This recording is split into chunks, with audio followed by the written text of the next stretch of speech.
My name is Malia Newhouse, and I am one of the 4th grade math teachers here at TOPS. We are going to be going over this addition and subtraction class kick assignment. So let's go ahead and get started by reading the problem, which is covered a little bit. Hold on. All right, let's go ahead and read through. On Saturday, Trista worked with her dad to plant 2,345 carrots in their garden. On Saturday, Gail and her dad planted 1,890 carrots. How many carrots did everyone plant in all? So one of the things we're working on in 4th grade is trying to decide whether we're going to do addition, subtraction, multiplication, or division. Those are called operations. So we're going to work through this flow chart here to ask ourselves some questions to see what operation we're going to do. So first question is, does the problem tell you the total? So here, you may say to yourself, well, yeah, it tells us the total amount of carrots on this day and the total amount of carrots on that day, right? Which you'd be right, that's the amount for each day, but it doesn't tell us the total carrots for all days, okay? So the answer to that question is no, okay? So now our next question to ask ourselves is, are the items the same thing? Meaning, do we have carrots and carrots? Do we have carrots and apples? Do we have carrots and penguins, right? So let's look up here. We're talking about carrots and carrots, okay? So yes, they are the same thing. Yay! Guess what? That tells us you need to add. So we're going to go ahead and add these two numbers together. 2,345 and 1,890. So we are always going to start in the ones place, okay? Never, ever start over here in the thousands place. Never start on the left. Always start on the right, okay? Unless you are comparing numbers, in which case we're not doing that. We're adding. So we're going to start in the ones place, and we're going to add 5 plus 0. 5 plus 0. Booyah, it's 5. Now we are going to add 9 plus 4. 9 plus 4 is 13. So we are going to have to regroup here because I can't just write 13 down on the bottom, right? So I'm going to put my number 3 down here on the bottom, and I'm going to carry a 1 and pop it over here above the 3 here. Next, I'm going to add 8 plus 3 plus 1. So that's 8 plus 3 is 11, plus 1 more is 12. Again, we can't just pop 12 down here. That doesn't work. We can only put one number down here. So we're going to put that 2 down here, and we're going to carry the 1 over. Then we add 1 plus 2 is 3, plus 1 more is 4. Okay? And we get 4,235. Okay, let's take a look at our next problem once I find my pause button. Moving on to our next problem. Samantha and Lauren have 556 marbles combined. If Lauren has 324 marbles on her own, how many marbles does Samantha have? So let's walk through our flow chart. Okay, so we're going to ask ourselves, does the problem tell you the total? Well, it tells us the number 556 and 232. I know 232 is just what Lauren has, but Samantha and Lauren have 556 combined. So that little keyword combined right there should tell us, oh yeah, I've got the total. So now you're going to ask yourself, are the items the same thing? Meaning, are we talking about marbles and marbles? Or are we talking about marbles and narwhals? All right? In this case, we are talking about marbles and marbles. So, yes, it's the same thing, which says, booyah, you need to subtract. So we're going to set up our problem. Remember, the most important thing when doing a subtraction problem is that that bigger number goes on top. Okay? So we're going to put 556 up on top skis, and then 324 on the bottom. Don't forget your subtraction symbol. Boop. And now I'm going to change colors. So to do subtraction, this one's actually a little bit easy because we don't have to do any regrouping. So when we do 6 minus 4, that's easy peasy, lemon squeezy, that's 2. 5 minus 2 is 3, and 5 minus 3 is 2. Looky there. That one wasn't so bad, right? Let's take a look at our next problem. On to problem 3. Jackie and Thomas took pictures on their family vacation to the montañas, mountains.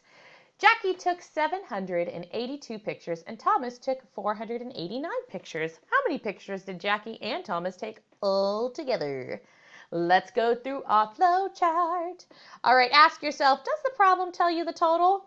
We know how many Jackie and we know how many Thomas took, but we don't know how many they took all together. Hey, fancy enough, that's the question. So we don't have the total. Now you need to ask yourself, are the items the same? Are we talking about pictures and pictures? Or are we talking about pictures and baseballs? We're talking about pictures and pictures. So yes, they are the same thing. Yay! You need to add, my friend. So when it comes to addition, it actually does not matter if 489 is on top or 782. That doesn't matter. But just for good measure, I'm just going to leave the bigger number on top, right? Boo, boo, boo. Setting it up. Making sure to line up my place values. Super duper important you line up your place values, right? Add. Boo. All right. So let's go ahead and change colors again. So here we're going to have to do some regrouping because when we do 9 plus 2, that equals 11. And I can't just pop 11 down here. I'm going to pop the 1 from my ones place down yonder. And then I'm going to add the 1 from my tens place over here to the tens place value column. 8 plus 8, hopefully you've got some of these numbered pairs remembered because 8 plus 8 is 16. And then we add 1 more is 17. Again, we cannot put the 1 and the 7 down here. I'm going to put the 7 from the ones place down here and pop the 1 skis over here to the hundreds place. Now we're going to add 7 plus 4, which is 11, plus 1 more is 12. Okay, and don't forget the comma. There's our comma, yay! All right, on to the next problem. Once I find my pause button. There it is. All right, so Trixie and Daniel went to the arcade to play games. Trixie won 4,543 tickets and Daniel won 4,497. What's the difference between the number of tickets that Trixie and Daniel won? Let's go through our flow chart. All right, does the problem tell you the total? Let's see. It says that she won this many and he won that many. I'm not sure if that's the total. What do I do? Oh, you know what? I have a key word here. Difference. That should, listen, whenever you see the word difference, your brain should light up like a firecracker, okay? Because difference is literally what we call the answer to a subtraction problem, okay? So whenever you see difference, you should go, whoa, I think that's subtraction, okay? So this one can be a little tricky, but because we see the word difference here, it's going to say, oh yeah, we're going to find the difference between the two numbers, or subtract. Now in this case,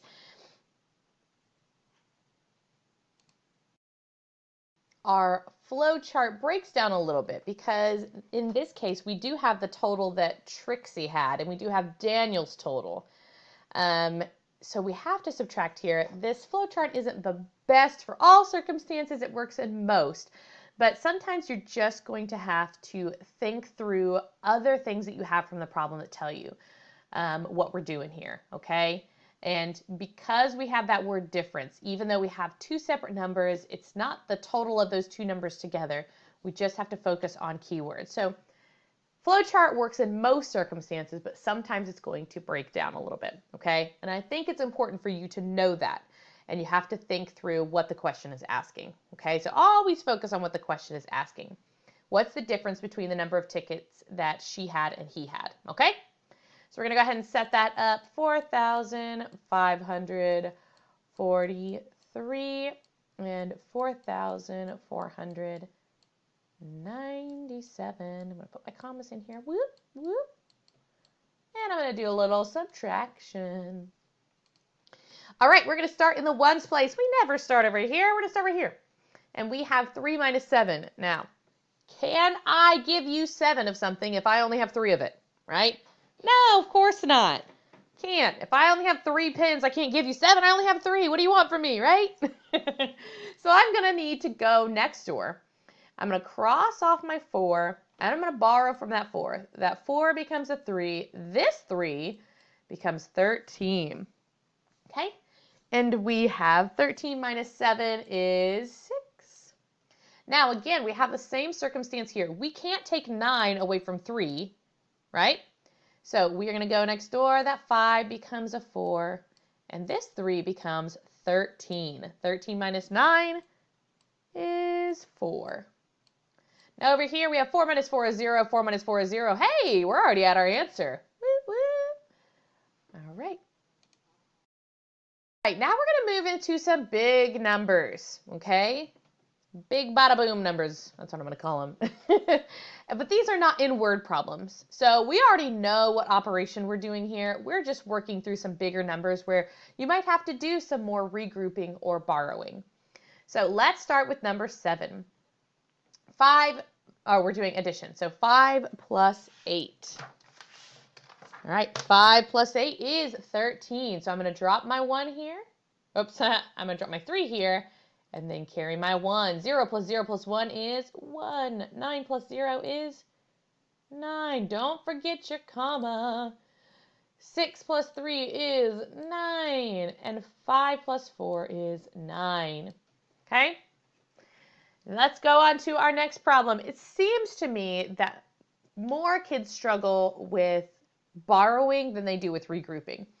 And these two are well, this one in particular is pretty hard. So let's go ahead and look through. Now, I'm going to walk through an extra step here, okay, that it's one of those things you just kind of have to learn to do. And I want you to know the explanation why, okay? So we have 5 minus 7. Obviously, we can't take 7 away from 5. So I'm going to go next door. Oh, snaps. This is a 0, okay? I can't take away from a 0 to create more over here. So I really have to go to this 5 here. This 5 is going to become a 4. And that gives me the ability to make this 0 into a 10. Okay, now I can make this 5 into 15 by borrowing from that 10 and making it a 9. Okay, and then the 5 becomes a 15.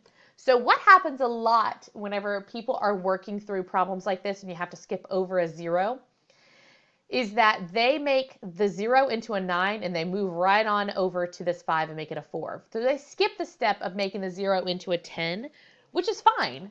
Once you understand that that's really what's happening, really the 4 is creating a 10 here, and then you're borrowing from that 10 to make that a 9 and turn this into a 15, you can kind of skip some of the steps. But I want to make sure to explain that's why a 0 becomes a 9, because that can be really confusing, right? So now we are going to subtract 15 minus 7, which is 8.